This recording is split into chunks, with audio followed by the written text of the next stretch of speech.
Bonjour à tous.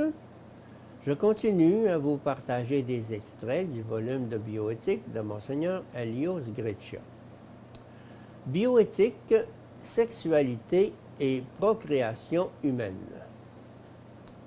Pour les néo-marxistes, la révolution sexuelle, conçue comme un second temps de la révolution sociale de libération, doit être le facteur majeur pour l'instauration d'une nouvelle société.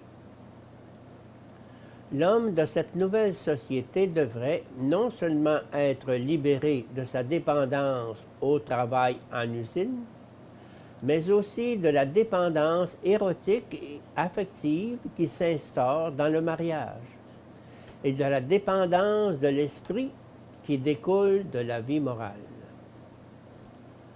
H. Marcuse, le représentant principal de cette idéologie, va même jusqu'à théoriser la libéralisation de la sexualité, de l'hétérosexualité, et à parler de polymorphisme et donc de libre choix du sexe. Les accents les plus idéologisés et radicaux du mouvement féministe, commencé avec Simone de Beauvoir, ont, en adoptant un concept de libération de la femme d'origine et d'extraction néo-marxiste, théorisé le droit à l'avortement et à la contraception comme un droit de la femme, revendiquant pour elle un rôle politico-social à la place de son rôle domestico-familial. La liberté de a, dans ces mêmes lieux, également servi de point de départ à l'utilisation idéologique des locutions droit des femmes, droit sexuel, droit reproductif, qui, dans le document final de Pékin, ont été insérés dans les droits humains et étendus à la possibilité de contrôler et de décider librement de sa propre sexualité et de sa propre santé sans coercition, sans discrimination et sans violence.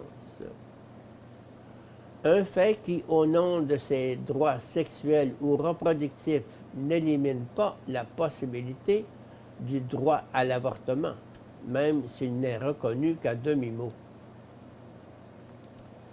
Les partisans de de l'éthique du comportement social, qui considèrent la réalité historico-sociale et la moralité comme équivalentes, ont aussi tenté d'effacer, en utilisant plus d'une fois le terme genre à la place de sexe, la différence biologique qui existe entre les deux sexes. En d'autres termes, partant de l'hypothèse selon laquelle la cause de la non-réalisation de la femme provient de sa diversité par rapport à l'homme, un fait qui ne dépend pas de la nature, mais qui résulte seulement des rôles masculins et féminins assignés par la société, l'idéologie du genre admet la possibilité de modifier ces rôles. La féminité, la masculinité, l'hétérosexualité et la maternité ne seraient donc plus des états de nature, mais des rôles artificiels, et en fin de compte, ni définitifs ni déterminés. En conséquence, chaque individu doit, comme il a été soutenu, se sentir non seulement libre de choisir son propre mode de vie, mais aussi sa propre nature et sa propre orientation sexuelle, masculine, féminine, transsexuelle, homosexuelle masculine, homosexuelle féminine. Il s'agit donc d'une interprétation réductive et individualiste de la sexualité, résultant exclusivement de la culture et totalement étrangère au biologique.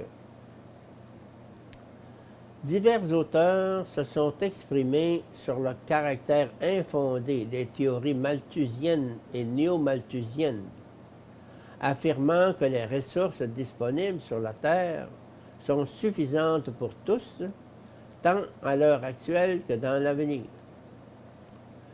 La vraie raison de ces prévisions catastrophiques se trouve dans la peur que le baby boom des peuples en voie de développement puisse menacer le bien-être et l'équilibre politique des grandes puissances économiques.